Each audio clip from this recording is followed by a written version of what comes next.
Ano ang rules nyo during fights para hindi lumala ang situation?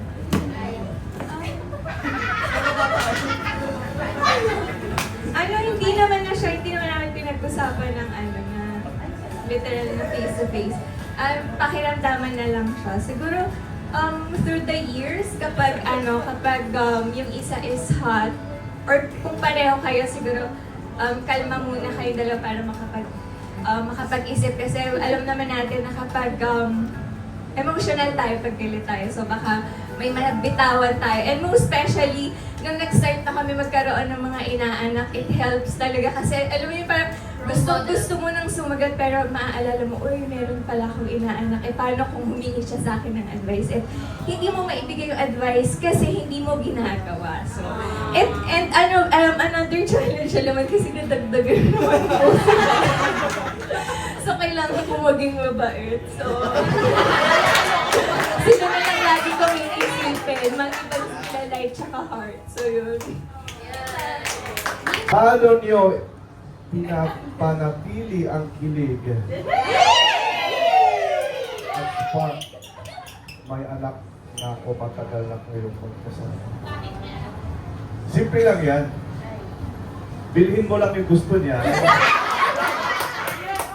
Bilhin niya rin yung gusto ko.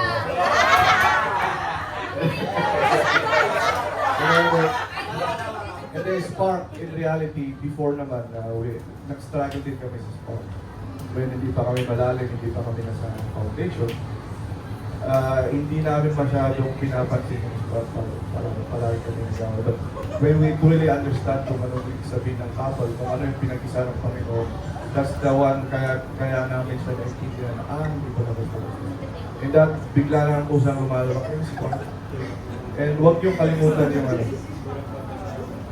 mature naman tayo lahat dito. Lagi yung sinasabi sa couple ko kasi important dito. Pero wag ko lang yan. It's really important na meron kayo intindihan. Ano yung biblical gift yun. And yun yung isang rason ko bakit lahat kayo nag-inspire. Ang pinakamahalagang mindset para sa successful marriage. Yun nga, di ba? Para sa successful marriage, yung sinabi ni Kuya Andy na intimate. Dapat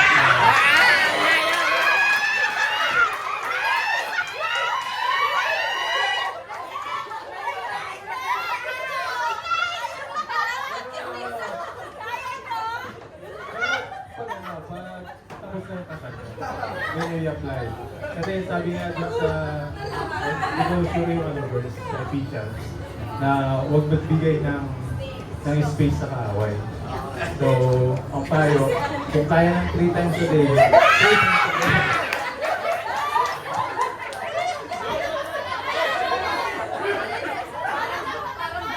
Ano ang pinaka-corny pero effective na romantic gesture na ginagawa ng partner?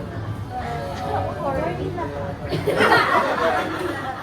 Hindi, parang ang love language niya kasi sa akin is yung paghandaan ako ng food. And sometimes during, alam mo yung normal moments lang, magugulat na lang ako may steak and pasta.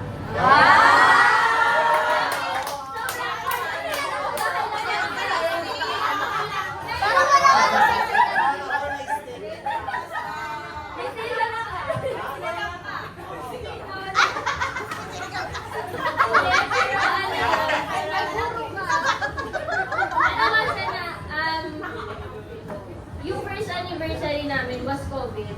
Never kami nagka-chance na as boyfriend-girlfriends, never kami nagka-chance before na mag-romantic date, ganyan-ganyan. So yun yung way niya sa akin na para bumawi. And even though we have the means na lumabas naman kahit saan, parang nag-e-effort pa din siya na paghandaan ako ng food in a special way. And sana ma-apply nyo din na though you have the means to go out sa mga romantic, parang magbigay pa rin kayo ng time to put an effort to each other kahit nasa bahay lang kayo. Paano nyo pinaprioritize ang us time kahit may trabaho? Pero dito anak, pero wala pa kami anak. Sa amin, yung us time namin, hindi naman matulog. Actually, sa trabaho, before nung may missiles, naglalakad talaga kami. Tapos iniiwan namin yung phone, talagang walang gadget. Tapos naglalakad kami, tapos nag-uusap kami sa lahat ng bagay. Pero dahil yung missile, ang naging bonding na namin is mag-set talaga. And which is ginagawa niyo yun. Yun, nagpa-practice kayo yung praising the Lord together. And yun ang alam namin na yung communication niyo with each other is very strong naman na. So, continue na lang yung us time na bukod sa yung fellowship, always find time na yung time nyo together is consistent and talagang alam niyo parang natutuwa kayong kausap niyo yung isa't isa. Parang, di ba kasi yung iba talagang matatapik natin dalawa. Hindi dapat productive talaga kayo. Hindi nag-uusapan kayo at the end of the day. Kamusta work mo? Ganon. Paano nyo pinapanatili ang God-centered mindset sa mga major decisions? So yun, paano nyo pinapanatili ang God-centered mindset? So, sa amin lang, parang palagi namin iniisip na lahat ng meron kami, lahat ng blessings or mga kahit ano man challenges din, lahat yun is magpapatibay sa amin. And especially, lahat galing yun kay Lord. So, palagi namin pinagpipray, example sa finances. So, before kaming, pag nakuha namin yung mga sahod namin, and after, of course, yung tithes, nagpa-budget talaga kami, pinagpipray namin yung magiging finances namin and all. And, ayun, bale, great reminder din yung naging wedding song namin na yun yung firm foundation. Next, always a reminder to, kailangan yung relationship is built on a firm foundation with God as the center. And everything will follow na. So, ayan. In terms of kung ano yung ginagawa naman namin, ayun nga, minsan kapag super kami together, which is, ang ganda, ginagawa na rin yun. And siguro ang goal namin na next is yung kapag mag-devotion kami. Maganda rin kasi sabay para mag-share kayo ng thoughts sa isa't isa. Ano yung nabasa mo, hindi nabasa ko, sharing takeaways. So, yun pa yung next namin na parang sabay na rin na gawin para mas mabuild pa yung relationship namin with God spiritually and then of course yung relationship din namin sa isa. So, ayun lang. Ano yung simpleng gesture para iparamdam yung appreciation?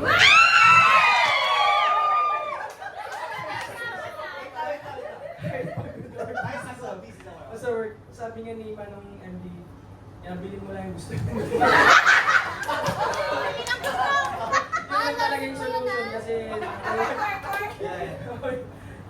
yun nga, kasi yun nga, ano ba, bilhin mo lang yung gusto niya kasi para wala nang ingay.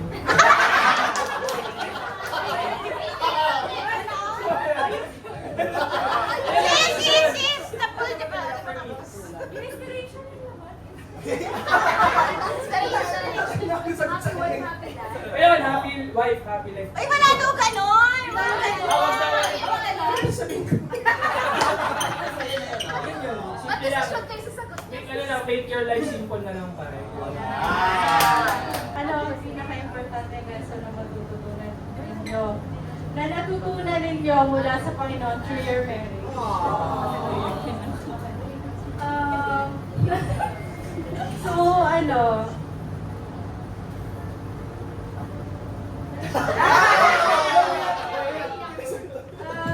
Siguro natutunan ko, speak life over your husband. Kasi dominant kasi ako. Dominant kasi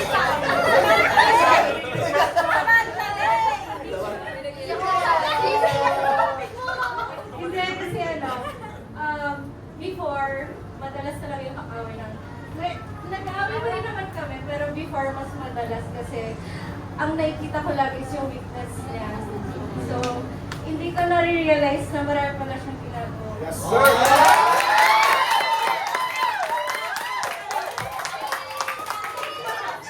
Kasi ako teen, alpha kasi ako, so parang ayoko kinukontrol ako.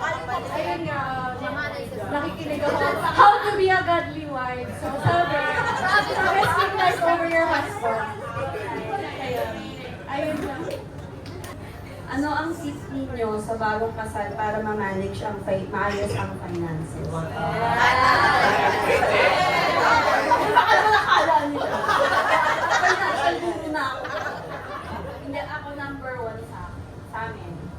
Huwag niyong itatago kung magkano yung kinikita ng bawat. Sa amin to yung sa amin. Hindi namin tinatago kung magkano yung kinikita ng bawat isa. So, very transparent. Sweldo ko alam niya. Sweldo niya alam ko. Tapos, sa akin, kapag sweldo namin, parang ako yung nag-handle ng finances in terms na yung usapan namin, expenses namin, kukunin sa sweldo ko. Yung savings namin, kukunin sa sweldo niya. Tapos, di ba? Hindi pa siya nagsusweldo, may tithes na siya. So, yun, parang, tas may Excel yun. Ina-Excel namin yun. So, kumbaga parang, ito yung savings, ito yung tithes, ito yung ganito, ganyan, ganyan.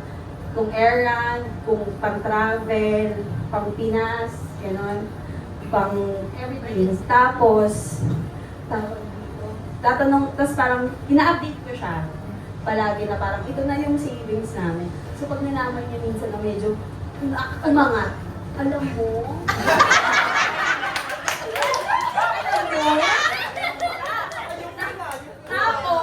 tapos sabihin ko, manahimik muna tayo sa kanya-kanya natin pwesto dito, hindi tayo gagastos.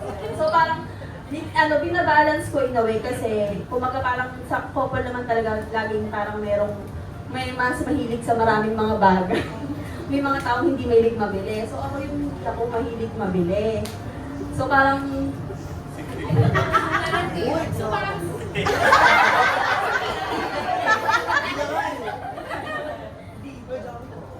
tapos parang, at saka yung sa amin, parang sa finances din na, may gusto siya.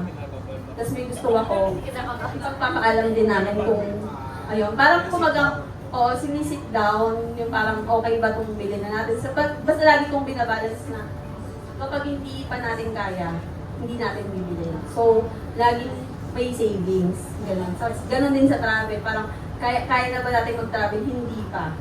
So, kahit sabi ko, kahit 2 years, 3 years pa natin magawa yun. Basta pag uwi natin galing bakasyon, masaya tayo na wala tayong inisip na utang. Yun yung sa amin. That's right. Oo, yun. Tsaka, ano pala, minsan nanonood kasi ako yung mga parang chinkitan gano'n. Kasi minsan it helps din. Kasi kung paano ng finances, ganun. Hindi mo na, bahala. Parang sa inyo, kung paano nyo i-apply. So yun lang, yung maging transparent lang. Kasi yung ibang couple, yung parang yung may kakalala kami na never niya daw nalaman yung sweldo ng asawa niya. So parang to the point na, tawag dito, hindi niya alam talaga, parang 20 years na sila mag-usawa. So parang ayoko naman ng gano'n as a couple, parang magtatatuan. Eh, di ba dapat kasuhan na nga yung lahat. Audrey, makinig ka. Sino ang laging tama? Paano kayo nag-uusap kapag pareho kayong emotional or overwhelmed? Hindi kami... Hinahayaan ko muna siya. Kumaga, hindi ka ako naniniwala na huwag kayong matutulog hanggat hindi kayo nag-aayos. So kami natutulog kami. Tutulog kami, bukas na kami mag-uusap. Yun, so yun wala na. Mag-uusapan pa din, pero kasi pag nagagalit siya, tahimik lang siya. Oo, tahimik lang yan. Oo. Kahit butak ako ng butak, wala. Wala. Hindi ako makakarinig ng So, yun yung, pag may isang emotional, tahimik lang. Bukas na lang ulit. Yun lang. Kapag emotional ang partner, paano mo i-handle? Siyempre, mga babae ko sila. Pera yan, sigurado.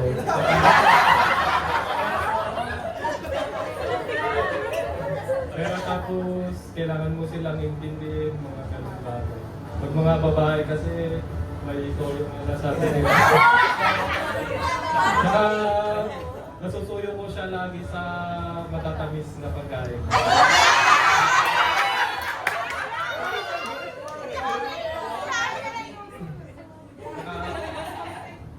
Si Johnny, my wife naman eh.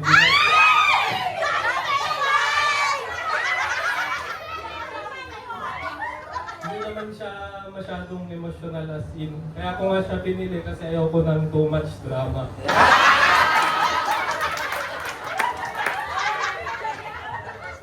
Kasi napaka-grateful ko na Christian siya na masiyahin, gano'n. Doon ko nakita na ito yung asawain ko para hindi ako para hindi ako may stress habang buhay. Kasi isipin mo, mag-asawa ka, mag-away kayo, may stress kayong dalawa. Ang pangit. Gusto ko yung chill lang, suportahan, maging masaya kayo. Kahit ayaw mo na, gustuin mo pa rin. Kahit nakakainit ka na, gustuin mo pa rin kasi nangako kayo sa isa't isa for better or for worse. Or for children goes part.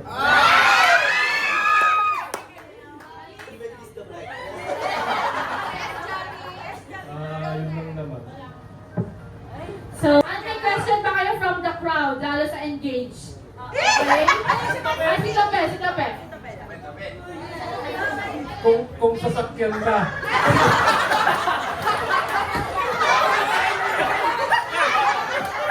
Tama na yung sasakyan. Jessa. Sis Jessa. Ay, masarap. Si Pastor, tanungin natin. Pastor, ano ba ang pinaka maganda or mabilis way na mag-forgive? Bongga lang ano.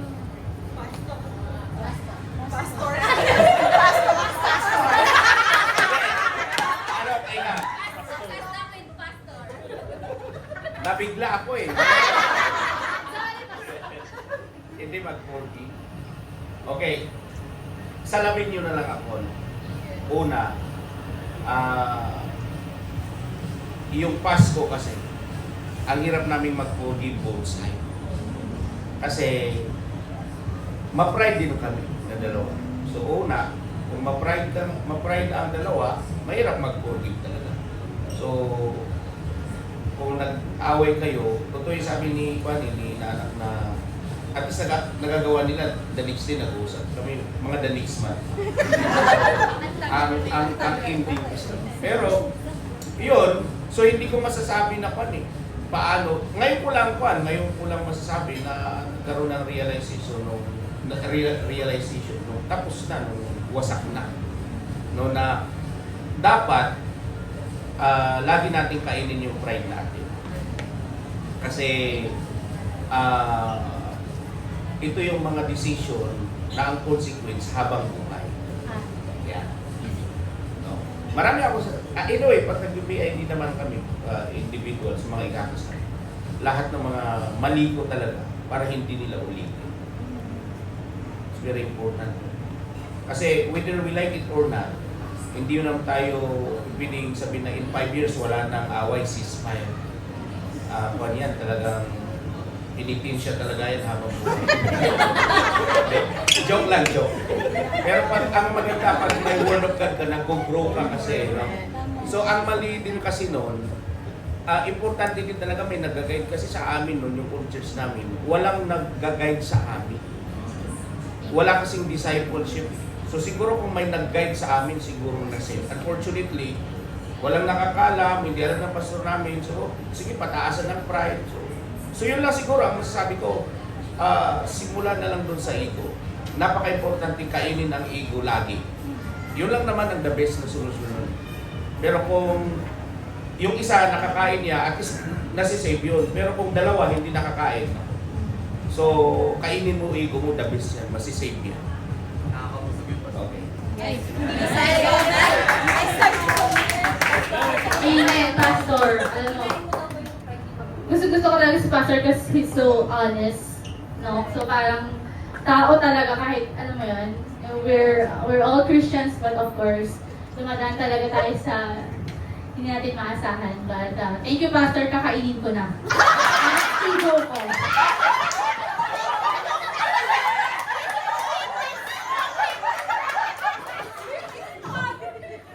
Palakpakan naman po natin ating mga married couple. May natutunan ba? Talagang gusto niya mag-asawa? Penitent siya? Oo, penitent siya. Pero ang sarap mag-asawa. Talaga. Cover the lahat, finances, lalo sa away. Kasi ang mga parang naging questions parang sa negative side. Kasi ang sarap magmahal kung nandito tayo sa, everything is maganda, everything rainbow. Pero pag nasa trials tayo, yun talaga yung mga gusto natin pakinggan. So that kapag nangyari yun sa atin, ito yung sinabi ng ate ko na sa pag-finances. Financial goal, chikitan. And then may pastor, kakainin. Oo nga, ang galing. Kasi pag may hindi nagbigayan, mawawasak. Amen. So forever na to, guys? Ano ba yan? Forever, guys?